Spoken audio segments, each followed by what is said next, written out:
Follow me, tree.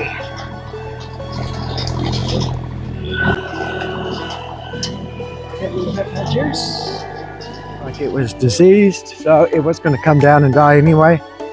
But if we take a look at the size of this tree, if I had to wood chip that, I would plan for a couple hours at least, and of course,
you can see the forest mulcher there working.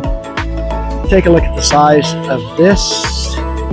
So that is at least 10 inches diameter. That's at least 10 inches diameter there.